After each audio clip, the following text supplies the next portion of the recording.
एक शख्स जो कभी अमेरिका की सरजमी पर चुपचाप बैठा था, अब भारत की जेल में है, जिसके नाम पर अमेरिका और भारत के बीच डिप्लोमेटिक क्लैश तक हो गए और जो मुंबई पर हुए 26/11 आतंकी हमले से जुड़े सबसे बड़े राज जानता है, तहव्वुर हुसैन राणा आखिरकार अब भारत के शिकंजे में है। तो क्या अब 26/11 हमले की वो परतें खुलेंगी जो अब तक ढकी हुई थी?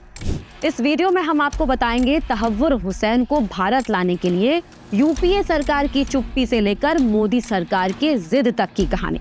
लेकिन उससे पहले अगर आपने अभी तक हमारे चैनल को सब्सक्राइब नहीं किया है तो तुरंत सब्सक्राइब कर लीजिए और बेल आइकन दबाना ना भूलें।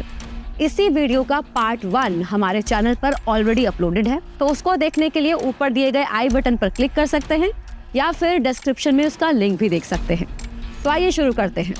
26 नवंबर 2008 जब मुंबई में टेररिस्ट अटैक होता है, तब सेंटर में यूपीए की सरकार थी, मनमोहन सिंह पीएम थे और तब की सरकार ने इस हमले का बदला लेना तो दूर, तहव्वुर हुसैन का एक्स्ट्राडिशन के लिए एक बेसिक डिप्लोमेटिक नोट तक जारी नहीं किया।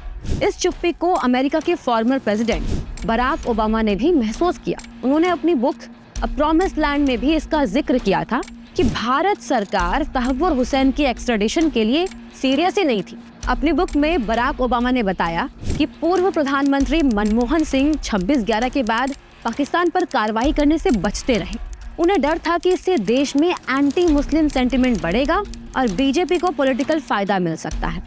सोचिए, जब हमें दुश्मनों से बदला लेना था तब भी हम हिंदू मुसलमान की राजनीति में उलझे हुए थे। कांग्रेस और यूपीए सरकार की नाकामी यही खत्म नहीं होती है। आपको ये जानकर शायद शर्म आएगी कि जिस दिन मुंबई पर हमला हुआ था उसी रात को राहुल गांधी अपने दोस्तों के साथ पार्टी कर रहे थे और पाकिस्तान से मुंबई हमले का बदला लेना तो दूर, यूपीए सरकार ने फैसला किया कि इस हमले का पाकिस्तान को कोई जवाब भी नहीं दिया जाएगा। यह हमारे देश की सरकार थी। और सुनिए, इस हमले के बाद कांग्रेस पार्टी, मनमोहन सिंह और उस समय के देश के रक्षा मंत्री AK एंटनी सियाचिन को पाकिस्तान को देने की प्लानिंग कर रहे थे। जी हाँ, ये हमारे ही देश की सरकार थी। इतना ही नहीं, वोट बैंक की तुष्टीकरण के लिए यूपीए ने इस हमले से पाकिस्तान को अलग कर दिया और सारा मामला RSS यानी कि राष्ट्रीय स्वयंसेवक संघ के मत्थे फोड़ने की कोशिश। उस समय यूपीए सरकार के मंत्री दिग्विजय सिंह ने बकायदा प्रेस कॉन्फ्रेंस करके कहा कि 26/11 हमला हिंदूवादी संगठनों ने करवाया। ये हमारी सरकार थी। देश की सुरक्षा के साथ इतना बड़ा मजाक, ये वोट बैंक की तुष्टीकरण की हद थी।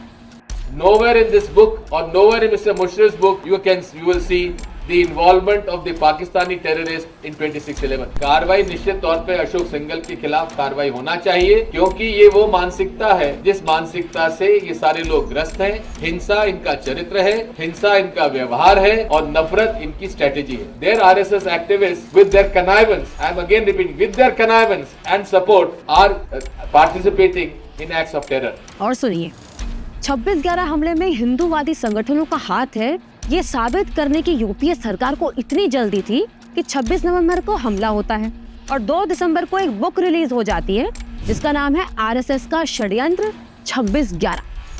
इस किताब को बकायदा कांग्रेस के नेता दिग्विजय सिंह लॉन्च करते हैं। सोचिए, महज 6 दिनों में किताब लिख भी दी गई, पब्लिश भी कर दी गई। कितनी जल्दी थी भाई? किसी साजिश की बू आई आपको? नहीं आई तो ये दूसरा पॉइंट सुनिए। मुंबई पर हमले के बाद NSG कमांडोज को दिल्ली से मुंबई पहुंचाने में 14 घंटे लगे थे। 14 घंटे! क्या आप सोच पा रहे हैं? देश की फाइनेंशियल कैपिटल पर हमला होता है और फोर्सेस को वहां पहुंचने में बिना वजह के देरी हो जाती है। ये देरी क्यों की गई, इसकी भी आज तक कोई इन्वेस्टिगेशन नहीं हुई।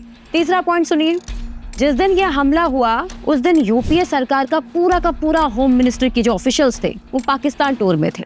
पाकिस्तान के मुर्रे में, मुर्रे यानी कि पाकिस्तान का हिल स्टेशन। उनसे कोई टेलीफोनिक कॉन्वर्सेशन भी नहीं हो पा रही थी, इसलिए मुंबई हमले को होम मिनिस्ट्री के जूनियर ऑफिसर्स ने हैंडल किया था। तो 26/11 हमले पर कार्रवाई को लेकर कितनी गंभीर थी हमारी तब की यूपीए सरकार, उसका सच ये है।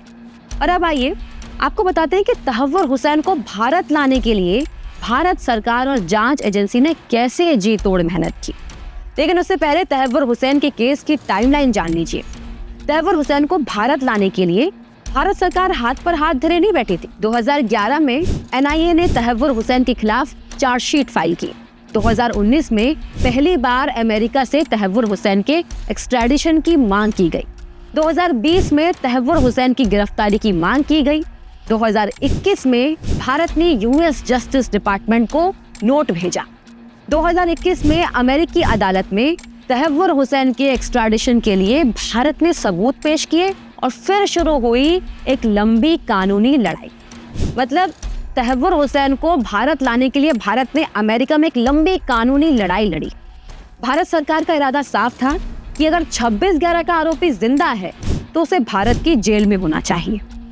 अमेरिका की अदालत ने तो 2011 में ही तहव्वुर हुसैन को नॉट गिल्टी करार दे दिया था, लेकिन भारत ने अमेरिका की अदालत में तर्क दिया कि तहव्वुर हुसैन को किसी और मामले में नॉट गिल्टी करार दिया गया है, ना कि 26/11 के मामले में। लंबी कानूनी लड़ाई के बाद 2023 में अमेरिकी कोर्ट ने कहा कि तहव्वुर हुसैन को भारत को सौंपा जा सकता है। इसके पीछे भारत की विदेश नीति, अमेरिका के साथ भारत के अच्छे रिश्ते, पीएम मोदी और ट्रंप की दोस्ती, भारत की लॉबिंग, जांच एजेंसियों की मेहनत और अमेरिका की साइड से कुछ हद तक स्ट्रैटेजिक पुश भी था। फाइनली 14 फरवरी को पीएम मोदी की मौजूदगी में राष्ट्रपति ट्रंप ने तहव्वुर हुसैन को भारत को सौंपने का ऐलान किया। और अब जरा ये जानते हैं कि भारत आने से बचने के लिए तहव्वुर हुसैन ने क्या क्या कानूनी खेल खेले और क्या क्या पैंतरे आजमाए। पहला, डबल जेओपार्डी, यानी जिस मामले में उस पर अमेरिका में केस चल चुका है उस मामले में भारत में नहीं चल सकता। अमेरिकी अदालत ने उसके दावे को खारिज कर दिया। दूसरा, अमेरिकी अदालत में तहव्वुर हुसैन ने कहा कि भारत में उसे इनह्यूमन ट्रीटमेंट और ह्यूमन राइट्स वायलेशन का सामना करना पड़ सकता है। अमेरिकी अदालत ने उसकी ये दलील भी नहीं मानी। तहव्वुर हुसैन ने तीसरी दलील दी कि जिस तरह से ब्रिटेन ने हथियार डीलर संजय भंडारी को भारत को नहीं सौंपा था, उसी तरह उसे भी भारत को ना सौंपा जाए। अमेरिकी अदालत ने ये दलील भी रिजेक्ट कर दी। आपको बता दें कि संजय भंडारी हथियारों का एक डीलर है और ब्रिटेन की जेल में बंद है।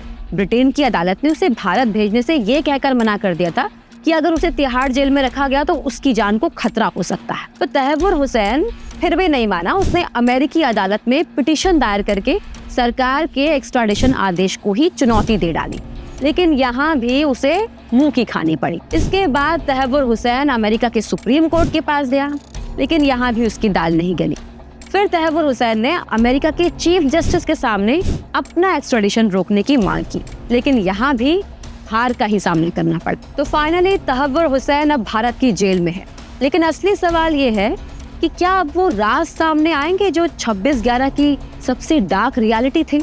क्या अब वो नाम सामने आएंगे जिन्हें कांग्रेस सरकार ने बचाने की कोशिश की थी? क्योंकि अब कहानी सिर्फ 26/11 की नहीं, भारत की उस सरकार की भी है जिसने हमारे खून के बदले चुनाव जीतने की राजनीति चुनी थी। आपको क्या लगता है? क्या तहव्वुर हुसैन खोलेगा यूपीए की कुंडली? अपने ओपिनियन कमेंट करके जरूर बताएं और ऐसे ही वीडियोस देखने के लिए देखते रहिए नो द नेशन गरिमा के साथ।